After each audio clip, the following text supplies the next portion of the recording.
Impulse buying shows that you are not mature with your money. I think some of us are just too bougie. Listen, impulse purchases often lead to buyer's remorse and unnecessary spending. You're spending money to cover up who God made you to be. Welcome to the table. Welcome to the table. Welcome to the table. Y'all listen, let's be real. Everyday expenses have a sneaky way of draining out our bank accounts without us even realizing it. From morning coffee runs to Starbucks, to impulse buys at grocery stores because we're hungry while we're shopping. These seemingly small purchases can add up to a significant chunk of our monthly budget. In today's show, we'll explore 8 common money traps that many of us fall into and provide compelling reasons why cutting back or eliminating these expenses can lead to substantial savings over time.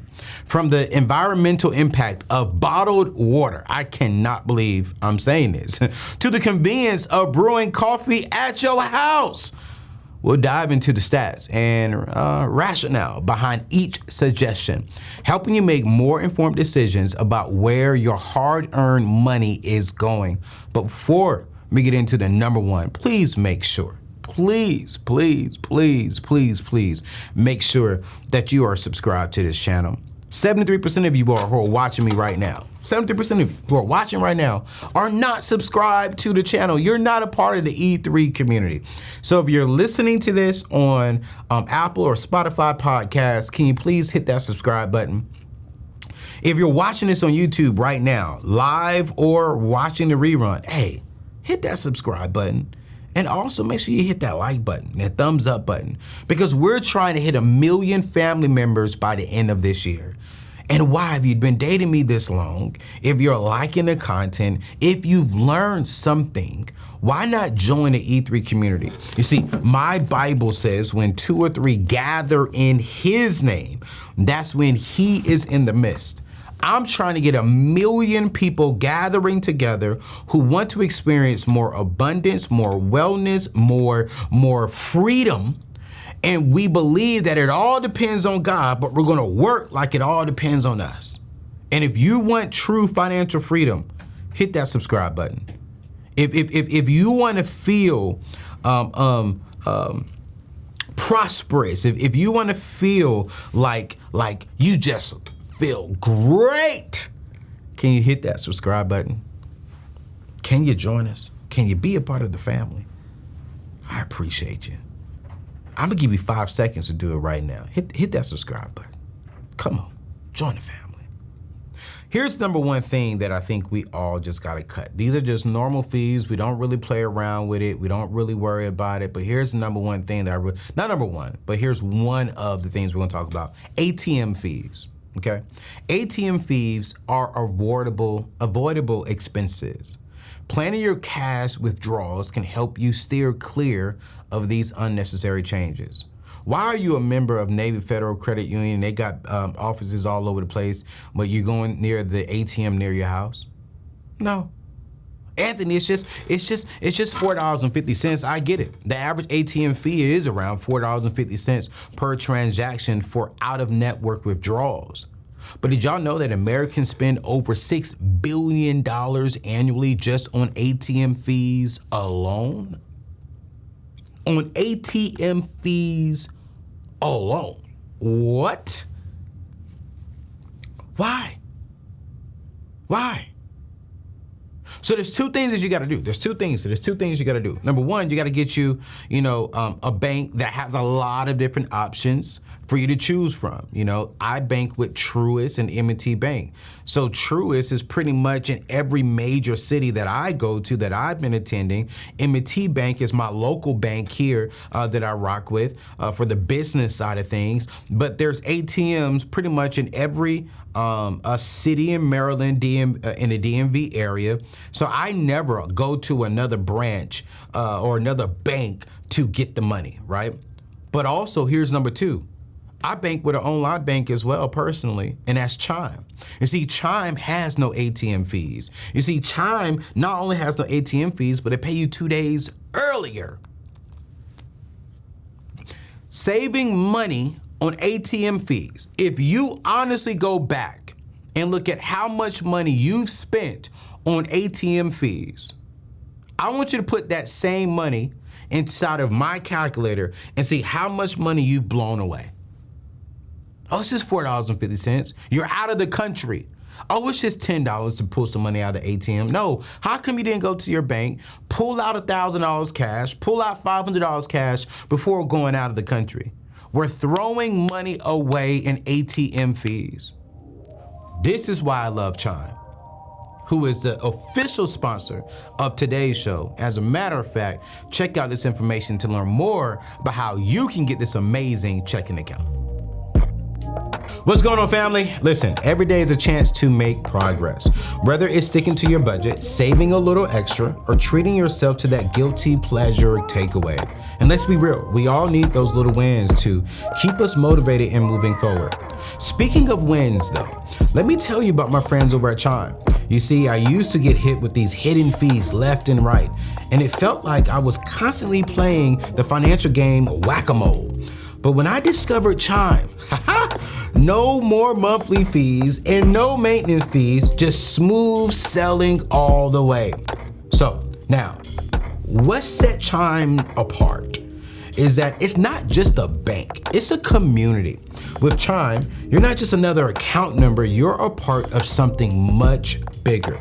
And I want you to join millions of us Chimers who are making strides towards our financial goals. You see, with Chime, you get paid 2 days early, no monthly fees, and access to over 60,000 ATMs for free nationwide. Plus, when you give your friend a boost, a little bit of extra money, and they can boost you right back for no fees. It's like having each other's back in a financial game. So here's the deal. I want you to head over to chime.com/TTAO and enter promo code TTAO.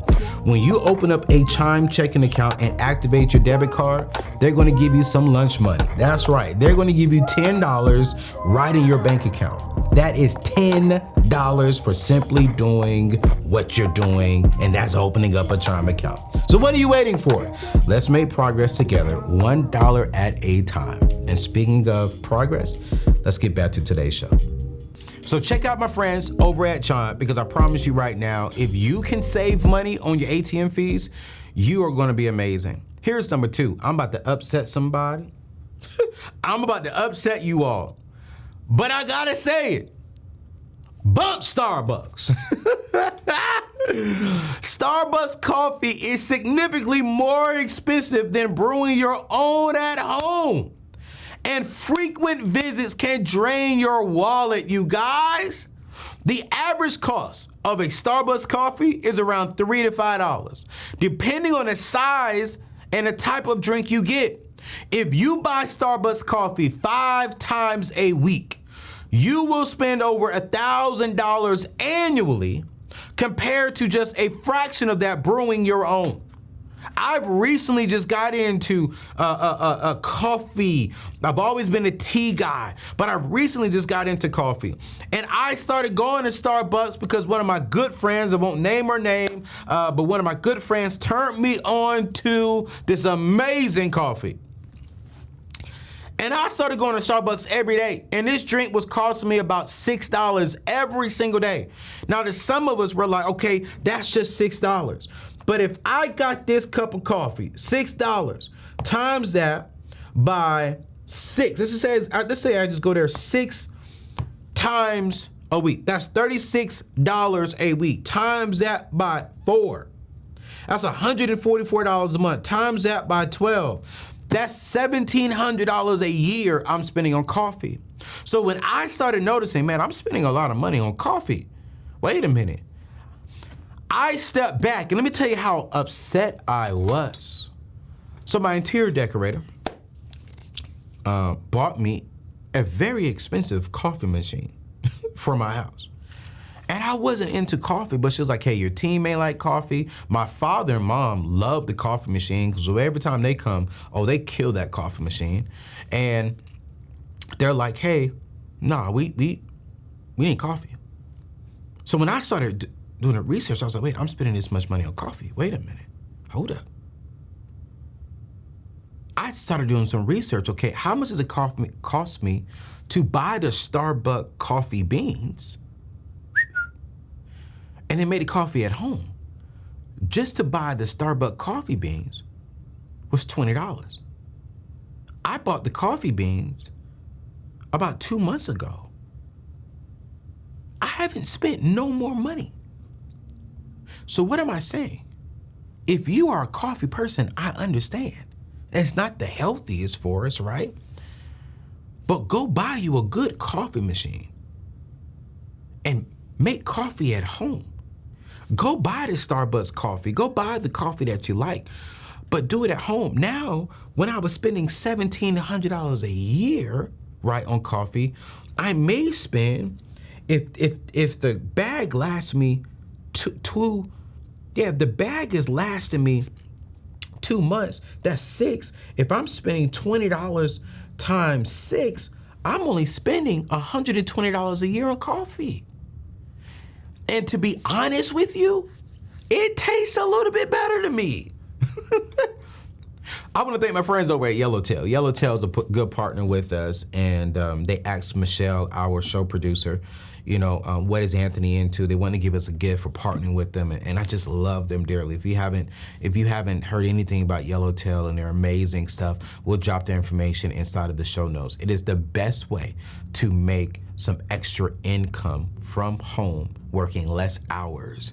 And it will be full-time hours. But we'll drop their information in today's show notes so you can check them out as well, Yellowtail. But Yellowtail got with Michelle and said, hey, man, we love our partnership with you all. What is something that we can sow into you all for just thank you for helping us get some good qualified leads and to help change lives? And Michelle said, well, Anthony's really been into coffee lately. So they sent me a barista coffee machine for the building. And so now when people rent out the building, they can make real good coffee in the building. And so I'm buying coffee, I'm making sure we get all the right stuff because again, I want to practice what I'm preaching, and I've come to love coffee, but I'm saving money. So not only are you saving money from ATM fees, you're saving money from coffee. Here's number 3 that a lot of us are wasting money on. And this is why I've honestly changed my personal things. Unused gym memberships. Unused gym memberships are a waste of money. Canceling them can save you hundreds of dollars per year. Now watch this. I am not saying do not work out. What I am saying is if you know you're not going to work out, why are you paying for the membership? You're wasting money. Every time I go into the gym now, I really don't like going because I say this respectfully and humbly. Sometimes I recognize, and some people want to start talking about money and they want to come up and say, hey man, I enjoy your content. And the gym is the place where I hate for you to come up and say hello to me at. No, I'm in there trying to work out. I'm in there trying to get healthy and keep my body looking good like you. Can I get 45 minutes to work out, brother? Can I get 45 minutes, sisters, to work out? And it's like, and it used to bother me. So what I did is I built a full gym inside of my home. And as soon as I built it inside my home, I canceled that membership. I think I was spending like $120 a month for my membership. And I was like, man, I just put, close to, about $1,400, $1,500 back in my pocket. And I spent a lot of money inside of my home gym. But check this out, you guys. If you are going to use it, don't cancel it. I don't want you to cancel it. But the average cost of a gym membership is around $60 per month. But many people are not using them regularly. Over 80% of people who have gym memberships don't use them consistently. They'll show up in January for the first 2 weeks and then they're done by February. Then they'll show up right before summer months thinking that they work out 2 weeks before the summer months, they're going to get the body of their life. Then let's not talk about the winter months. It drops. Nobody wants to get out and go inside, go out in 20-degree weather to go into an 80-degree building to work out and then go back into it. Nobody wants to do that. So what I'm saying is, I'm not saying you don't care about your health. Here's what I am saying. If you know you're not going to go to the gym anytime soon, cancel the membership. Some of you all may be saying, well, Anthony, if I know I'm paying for it, I'll get up and go at least once a week. Nah, well, you need more motivation.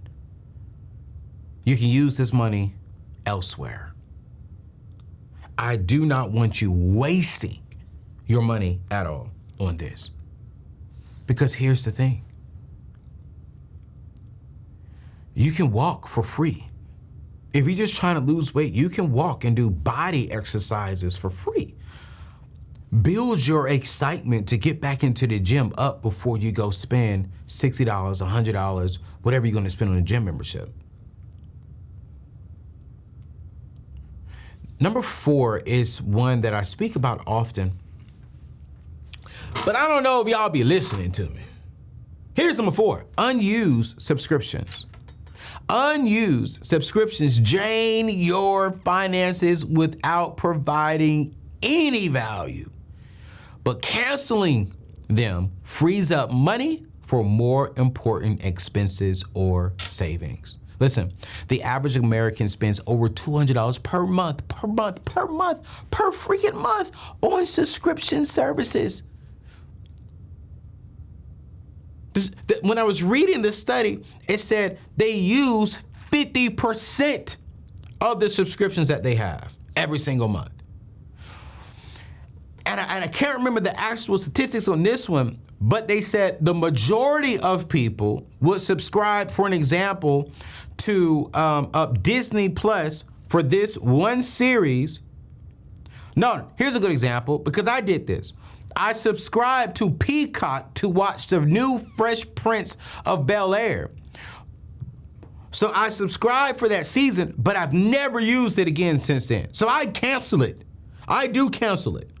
Because I was realizing, I was like, wow, I'm spending, $15 a month for Peacock, but I'm only really using it for 2 months. But the other 10 months of the year, I'm not using it. So I wasted that money. And y'all saying, but Anthony, it's only $15. No, you guys, it's $200. It should be only maybe $15, depending on the apps that I use. Right now, I only have Hulu and Netflix. I don't have Disney Plus. I don't have Max. I don't have none of that stuff. I only use Spotify. I don't have Spotify and Apple Music because I don't want to waste subscriptions. I used to have all these, used to be subscribed to all these in-app purchases, to make your pictures better and to crop your pictures and to create these things. I canceled all that crap. I'm gonna be honest with you all. I think it was last year. Yep, it was last year when I was doing my budget for the year. I did a synopsis of my money. Remember, I teach the EARN philosophy. E stands for evaluate your financial situation. And I did that. I evaluated my financial situation. And when I looked up my subscriptions, I was paying out about $340 something a month in subscriptions. They were apps that I subscribed to that I forgot that I subscribed to. I forgot that I subscribed to this one app to where it's a music app for the gym.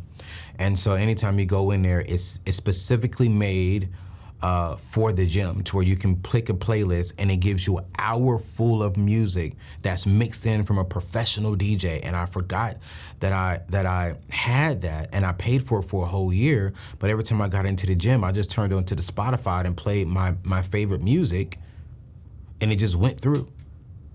But I forgot about that app. And I was like, dang, that app was $29.99 a month.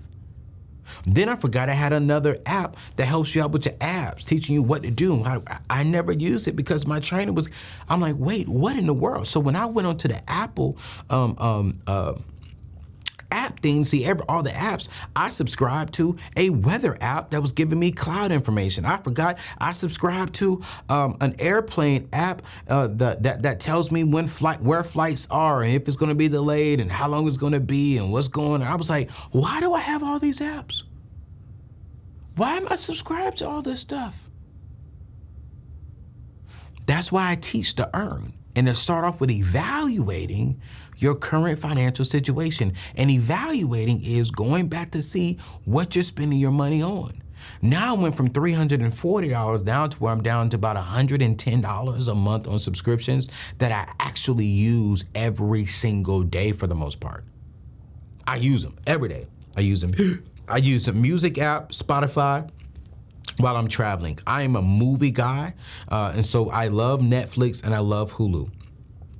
I have another app for flights because I'm traveling a lot and I want to know where is the flight? Is the flight headed to me? So that way, before I leave the house, if the flight hasn't left its destination, I know it's going to be a delay. I do pay for a weather app because I travel a lot, and I think the best weather app out there is AccuWeather. Check that out because it definitely gives you accurate weather information. And so for me, when I started realizing, okay, cool, now these apps are bringing value to my life, helping me bring clarity to my life, I don't need to clean up my face. If you don't like the way my face is looking right now, I don't need to make it perfect for you to like it on Instagram. I ain't got time for that crap. I don't need to pay for that subscription. I don't know why y'all ladies pay for it. Why do you want to look fake? Let me be quiet. I'm sorry. Rewind. Let's move on. Number 5. I don't want to disrespect nobody because y'all ladies are like, oh, Anthony's just so rude. No, I'm about money. You're spending money to cover up who God made you to be. Who cares if you got a pimple in the middle of your forehead? You're human. It happens. We spend all this money to look better for who? For who? What you see on Instagram is what I want you to see in person if we meet. Here's number 5. Let me be quiet because I don't want to be rude.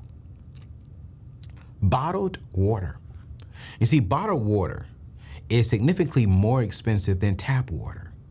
And the environmental impact of plastic waste is crazy right now. The average cost of a bottled water is around $1.50, probably a little bit more, but that's what studies are showing, right? Compared to less than a cent per gallon for tap water. You see, Americans spend about $31 billion on bottled water annually. Only about 9% of plastic waste is recycled globally, leading to leading to pollution and harm to marine life.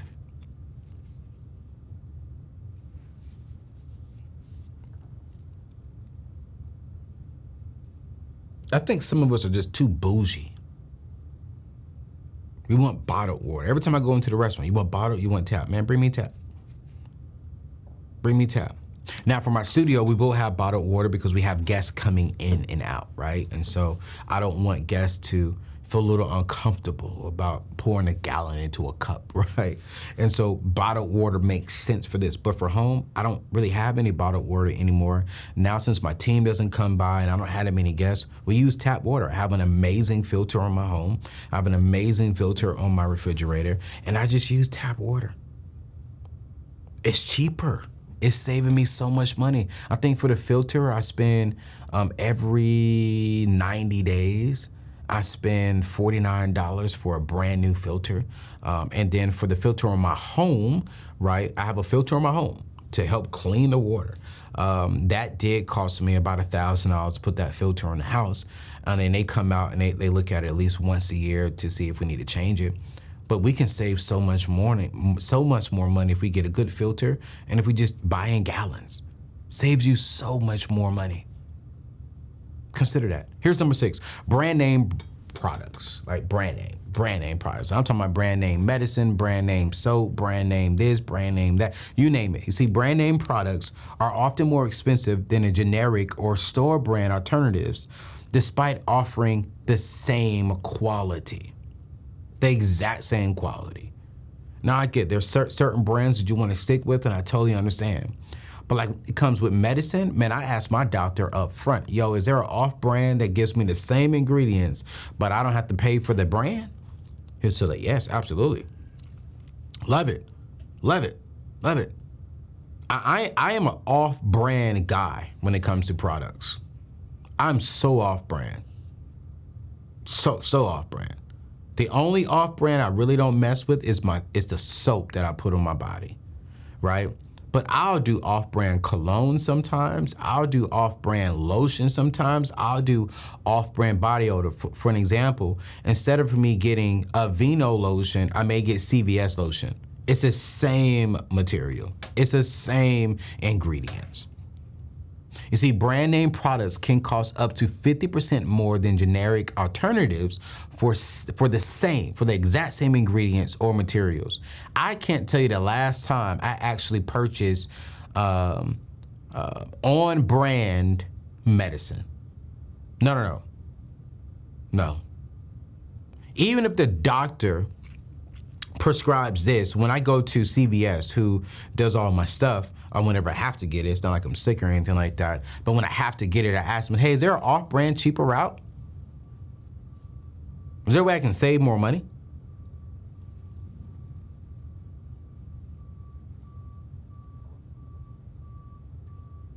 Instead of me getting, this on-brand situation from the grocery store, is there an off-brand grocery store? Let me tell you right now, over a year, switching to generic brands for everyday items like groceries and household goods can save hundreds or even thousands of dollars throughout the year. I'm not saying be cheap. What I am saying is do the research. If this is saying brand, you know what? Prime example. I remember back in the days, y'all may be too young for this, but all my older people, y'all remember this 25-cent soda machine day? Not soda machine day, but 25-cent sodas. Those were all off-brand stuff. You had off-brand Sprite, off-brand Coke, off-brand Orange. But they taste just as good. Every time before we went to the movies, we would go buy like four 25-cent sodas. One for me, my sister, my brother, my mom. Sometimes if she went with us, or my dad if he went with us. But we'll all stop by there. We'll go inside the dollar store. Instead of spending, $15 for the licorice inside the movie theater, we'll go inside the dollar store, get a whole bag of licorice for $1, right?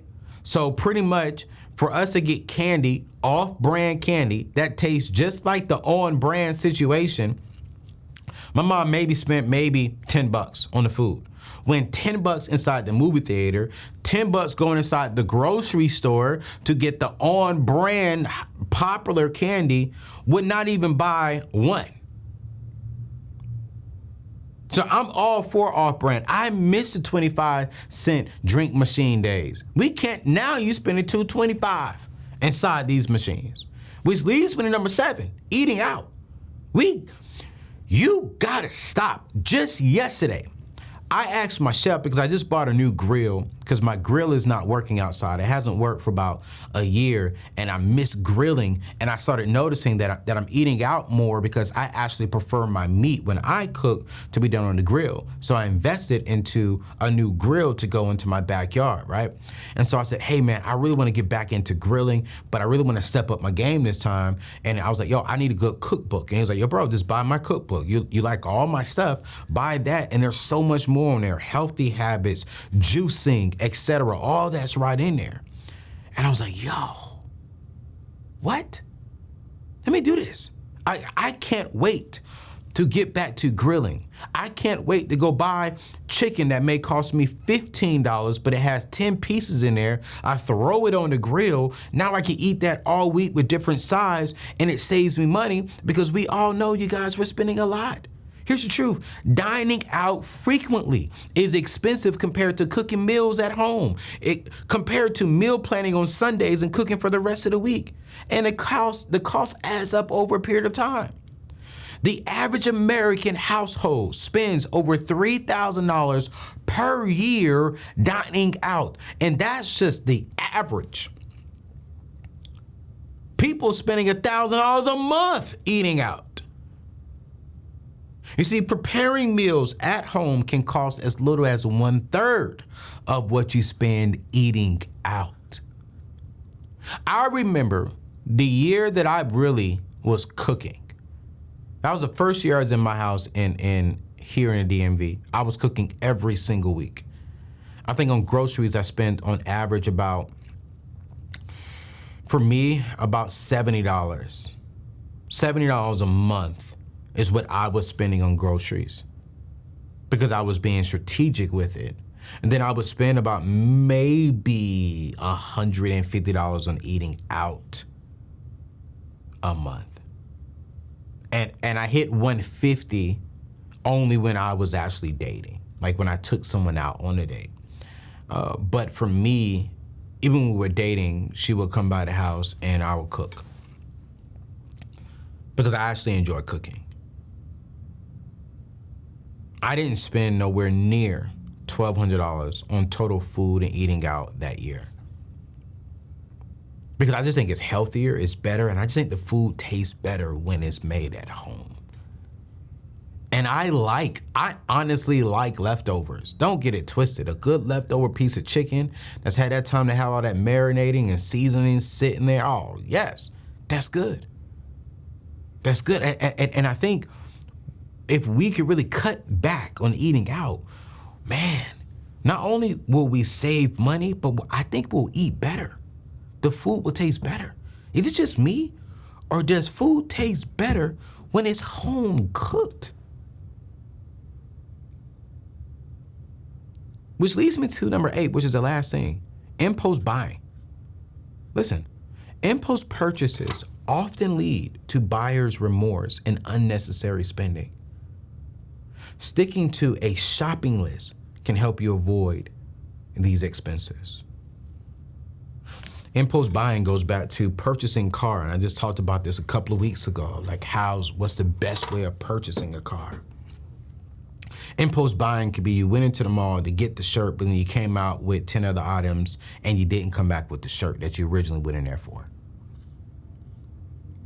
Impulse buying